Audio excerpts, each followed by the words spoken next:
Why doesn't Santa Claus come to our house? There's a story behind that question, and that's what we're exploring today on The Art of Lifing with Keka.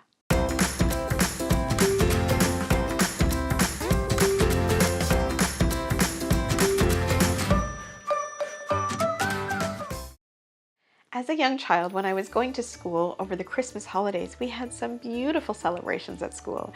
We would have Christmas concerts where we would be caroling, writing letters to Santa, making up our wish list. And even though in our household, as this daughter of an immigrant family from the Hindu tradition, even though we didn't celebrate Christmas at home, the whole holiday still held some very special memories to me. It was time to spend with my family, and it gave me a chance to celebrate Christmas with everybody else.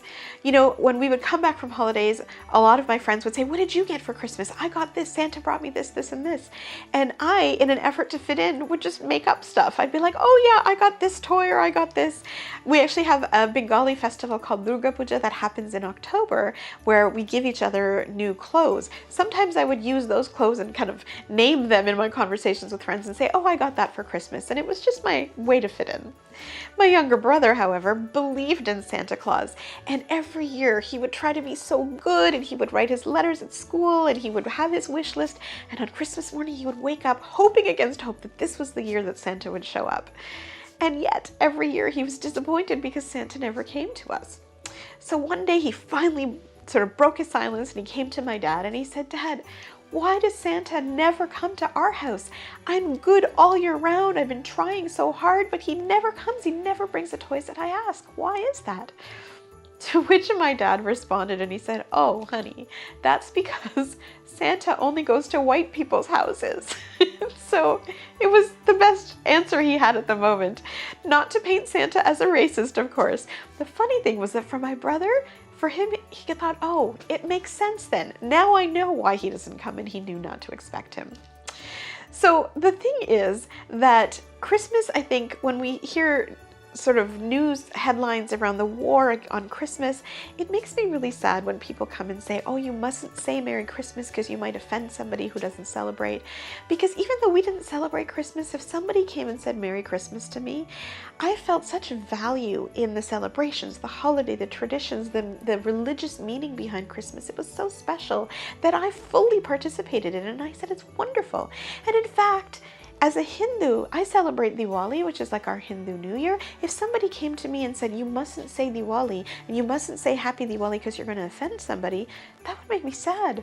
So in an effort to make everybody feel included, I really do believe that we shouldn't exclude anybody at the end of the day. We should be inclusive, and we should celebrate the uniqueness among everybody. So let's say Merry Christmas with all of our heart and enjoy it.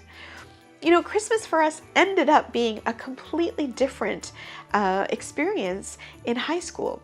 My dad, one day when I was in grade 11, said, "You know, everybody celebrates Christmas in such a nice way. We should celebrate it too. We should have fun."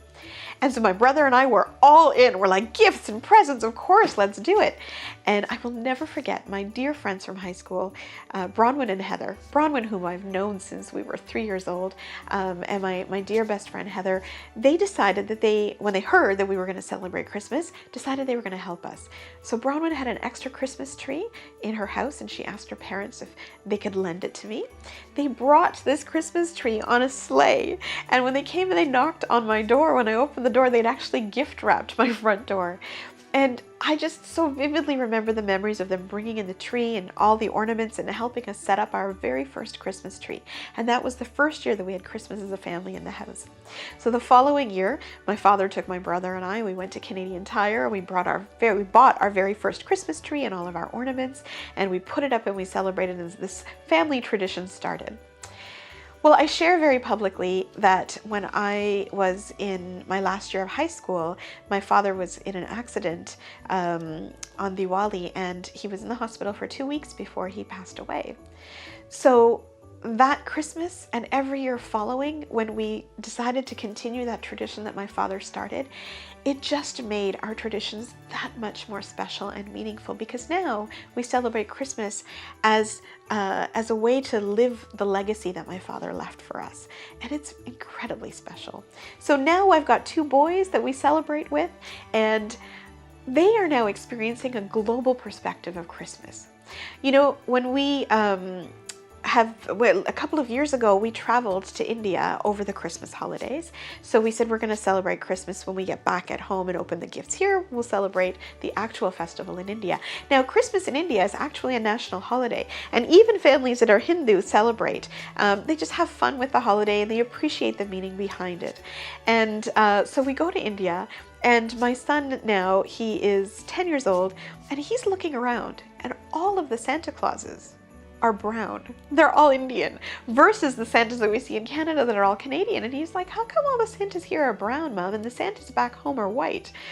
And that was a little bit of a difficult thing to try to answer. And I said, well, you know, Santa is global, so everybody around the world celebrates in the way that they do, and Santa takes the form that people want them to. So then we went to a church in Calcutta that's just gorgeous. It's St. Paul's Cathedral, and they had the nativity scene set up at the front of the church. Well, here's how global the influences are. The figures that they had put up in terms of Mary and Joseph and the three wise men, for example, were all wearing Indian clothes. So Mary was wearing a sari, and Joseph and the three wise men were wearing dhotis and kurtas. It was the most amazing scene for me to watch, having grown up in Canada and watching the nativity scenes here. So I just want to leave you with this thought. Let's wish people, whatever they're celebrating, let's wish them the best of those holidays. I don't think that any person who feels good and healthy about themselves will say, I feel offended if you say Merry Christmas to me because I don't celebrate. I think that we should all be celebrating Christmas, because if we are around the people around us are celebrating, we should be enjoying it with them. And we should appreciate the values that this holiday brings, the love, the family time. There's so much goodness around Christmas that we can enjoy. So I'm going to take this moment to wish you a very Merry Christmas with your family. I wish you all the best for the holidays.